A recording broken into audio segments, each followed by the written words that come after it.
नमस्कार, स्वागत है आप सबका। मैं पुनीत पाठक हूं और खबरों के बेबाक विश्लेषण के साथ आपसे मुलाकात होती है। खबर बेबाक में हम आपको प्रतिदिन पॉलिटिक्स के किसी एक बड़े विषय का पूरा कच्चा चिट्ठा विश्लेषण करके बताते हैं। इस वक्त भारतीय जनता पार्टी छत्तीसगढ़ और मध्य प्रदेश दोनों जगह पूरी ताकत लगाकर अपनी सत्ता बचाने और सत्ता में आने की कोशिश कर रही। छत्तीसगढ़ में विपक्ष में बैठी भारतीय जनता पार्टी ने यहां जो अपनी पहली सूची जारी की थी, इसमें 21 कैंडिडेट जो डिक्लेयर किए। राज्य के कुल मिलाकर 90 सीटों में से 21 विधानसभा क्षेत्रों में भारतीय जनता पार्टी न केवल अपने उम्मीदवार तय कर चुकी है, बल्कि आज उम्मीदवारों की पहली ट्रेनिंग क्लास भी है। एक तरफ उम्मीदवारों की ट्रेनिंग क्लास जारी है, तो दूसरी तरफ 90 के 90 विधानसभा क्षेत्रों में अलग अलग राज्यों से आए भारतीय जनता पार्टी के चुने हुए विधायक पहुंचे हैं और वो अपना अलग काम कर रहे हैं। तो इस वीडियो में आपको इन दोनों कार्यशालाओं में, दोनों प्रयोगों में, जो भारतीय जनता पार्टी ने इसके पहले कभी नहीं किया है, वो जो अब की बार कर रही है, इसके बारे में डिटेल में बताने वाला हूं। इस वीडियो को आप अंत तक देखें, आप समझ जाएंगे कि ऐसी क्या खास रणनीति है जिससे सत्ता बचाने और सत्ता में लौटने का प्लान भारतीय जनता पार्टी ने तैयार किया है। सबसे पहले बात छत्तीसगढ़ में जो आज की ताज़ा अपडेट है वो ये है कि 21 कैंडिडेट की कुशाभाऊ ठाकरे परिसर रायपुर में, जो भारतीय जनता पार्टी का मुख्यालय है, इसमें मीटिंग हो रही है। पहली बार ऐसा हो रहा है कि चुनाव की तारीखों के इतने जल्दी भारतीय जनता पार्टी ने न केवल अपनी कैंडिडेट्स घोषित किए हैं, बल्कि इसमें एक निर्णायक वर्ग के एसटी और एससी वर्ग की बहुत बड़ी संख्या शामिल है।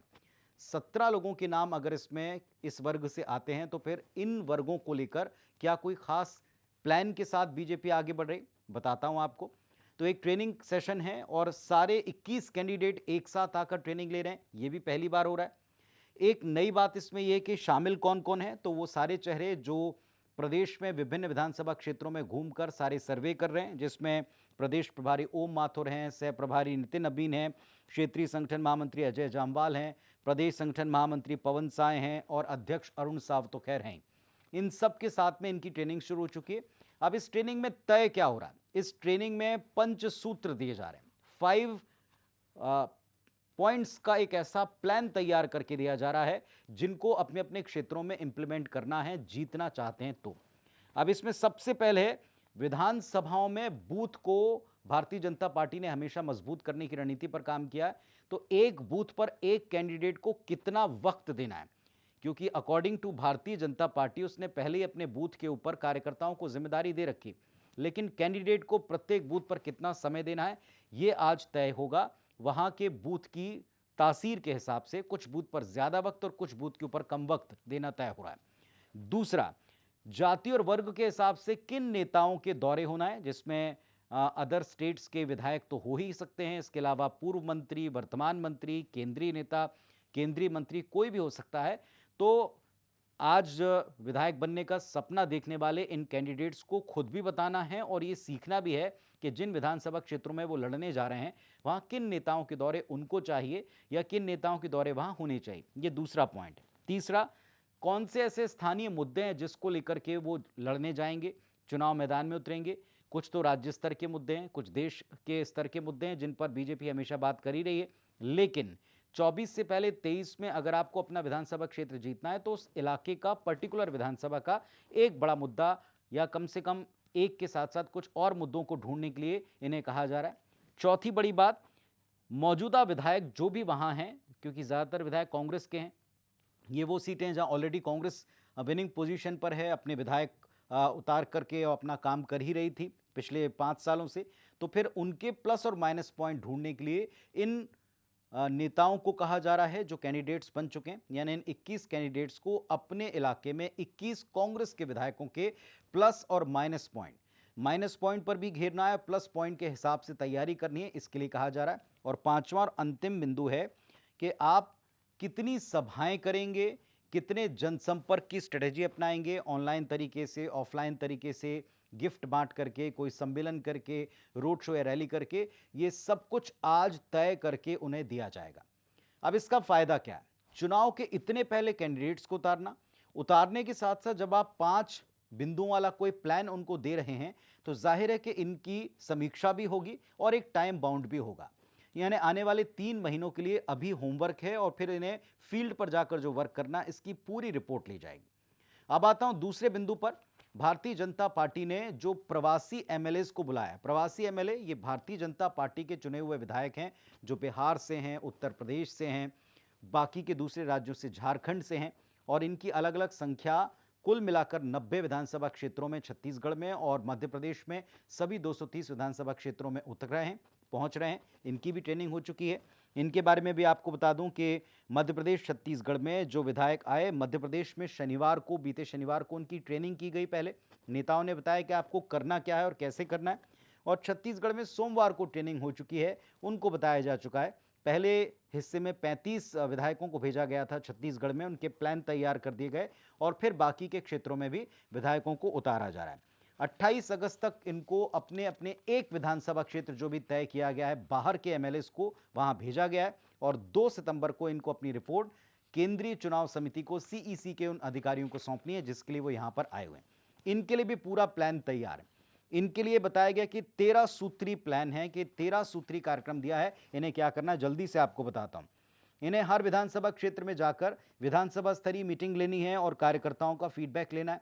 मन की बात, मतदाताओं के मन की बात भी और वहां के कार्यकर्ताओं के मन की बात भी आपको पढ़नी है, समझनी है, क्योंकि कार्यकर्ता या तो निराश हैं या तो नाराज हैं। दोनों स्थितियां भारतीय जनता पार्टी के लिए अच्छी नहीं है।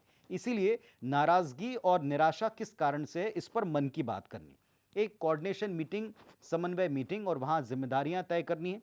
चौथा, जितने लाभार्थी हैं केंद्र की योजनाओं से, उनके सीधे संपर्क में आने के लिए इन एमएलएस को कहा गया है, ताकि उनका लाभ न केवल 23 में बल्कि 24 में पार्टी उठा सके। उनको डायरेक्ट बेनिफिट स्कीम के द्वारा केंद्र से जो कुछ भी मिला है उनसे डायरेक्ट बात करने के लिए कहा गया है। इसके अलावा दीवार पेंटिंग अभियान, बहुत समय के बाद में इस तरह का कोई कैंपेन, इसके बारे में चर्चा है कि इनको एक बिंदु इसका भी दिया गया है। अनाथालय और वृद्धाश्रम का दौरा करना है, ताकि लोगों के बीच में एक जो छवि है, लोगों के बीच में जो एक इमेज है, इसके बारे में पार्टी खुलकर बात कर सके। 7वां पॉइंट है पार्टी प्रवेश के कार्यक्रम कराने। जिन भी क्षेत्रों में जाते हैं वहां कुछ लोगों को जमा करके उनका पार्टी में प्रवेश होना, जो अक्सर दल बदल जिसे आप कहते हैं, पाला बदल कहते हैं, तो ऐसे कार्यकर्ताओं का पार्टी में प्रवेश कार्यक्रम होते रहना चाहिए, एक्टिविटी ग्राउंड पर दिखनी चाहिए। युवाओं से बातचीत, ये ऑनलाइन भी ऑफलाइन भी करने का जिम्मा इन बाहर के एमएलएस को दिया गया है। सोशल मीडिया आईटी सेल की समीक्षा करने के लिए कहा गया है। हर विधानसभा में प्रेस कॉन्फ्रेंस ये करेंगे। हर बार जितने भी जनप्रतिनिधि आते हैं उनका जो कुछ भी ग्राउंड एक्टिविटी होती है, खासतौर पर प्रभारी, सह प्रभारी, आप देख लें, मीडिया को बहुत ज़्यादा फ्रेंडली होकर बातचीत नहीं की जाती, लेकिन इन सभी एमएलएस को 90 क्षेत्रों में जाकर प्रेस कॉन्फ्रेंस करने के लिए कहा गया है। तो वो 2 काम करेंगे, केंद्र की योजनाओं का बखान, स्थानीय स्तर के ऊपर जो खामियां पाते हैं वो कांग्रेस की या कांग्रेस के प्रतिनिधियों की, उनके बारे में खुलकर वो बात कर सकते हैं। अंतिम 2 बिंदु हैं कि विधानसभा क्षेत्र में जो सोशल इन्फ्लुएंसर्स हैं, हर इलाके में कुछ ऐसे यूथ होते हैं जो सोशल प्लेटफॉर्म्स के ऊपर दखल रखते हैं, जिनकी बात लोग सुनना पसंद करते हैं, जिनकी बात लोग अक्सर ध्यान लगाकर सुनते हैं, उनसे संपर्क करना है और निर्वाचित जनप्रतिनिधियों से मुलाकात करने, समूहों के साथ भोज रखने, इस तरह की पुरानी टैक्टिस जो बीजेपी करती आई है सौहार्द बढ़ाने के लिए, ये इनको करने हैं। 5 बड़े टारगेट इनको दिए गए हैं जो बाहर के एमएलएज हैं। पहला, एक विधायक एक विधानसभा, पूरा प्रोफाइल तैयार करना है। 2 तारीख तक का इसको सबमिशन का वक्त है, वो भी सीईसी केंद्र की। प्रत्याशी चयन या नाम पर इनको कोई बात नहीं करनी, ये इनके लिए सख्त निर्देश है। प्रत्याशी चयन के अलावा सरकार के कामों का फीडबैक लेना है, राज्य सरकार के भी और केंद्र के भी। राज्य सरकार के जो पॉइंट्स बनेंगे वो आरोप पत्र के काम आएंगे, जो केंद्र सरकार के हैं उनसे आपको 24 में मदद मिलेगी। पार्टी के समर्थक, प्रभावशाली लोगों की लिस्ट बनाई। सबसे इंपॉर्टेंट काम जो एमएलएस को करना है कि वो अपनी पार्टी के समर्थक, जो बड़े इन्फ्लुएंशियल लोग हैं उस विधानसभा क्षेत्र के, उनकी बाकायदा लिस्ट और संपर्क सूत्र ये उनको बनाने हैं, और साथ ही साथ विरोधी खेमे के दावेदारों के भी समर्थक और उनके इन्फ्लुएंस वाले लोग जो हैं उनके भी नंबर पता करने हैं, ताकि वक्त पड़ने पर उनसे भी पार्टी संपर्क कर सके।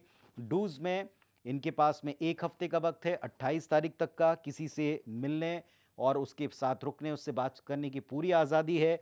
मीडिया से बातचीत करने और प्रेस कॉन्फ्रेंस करने की आज़ादी है। रुकने का इंतज़ाम ज़िला इकाइयाँ करेंगी, तय हो गया है। साथ में एक निजी एजेंसी का एजेंट है, पार्टी का नहीं, निजी एजेंसी का एक एजेंट है और वो कौन है इसके बारे में बहुत जानकारियां नहीं हैं। और केंद्रीय चुनाव समिति सीईसी को ही इनको अपनी रिपोर्ट देनी है। और डोंट्स में जो 5 बिंदु बताए थे उनमें सबसे इंपॉर्टेंट है कि प्रत्याशी चयन पर ये एमएलएस कभी कोई बात नहीं करेंगे, संभावित पैनल पर कोई चर्चा वहां नहीं करेंगे किसी नेता से, और दावेदारों से टिकट के बारे में कहीं कोई डिस्कशन नहीं होगा।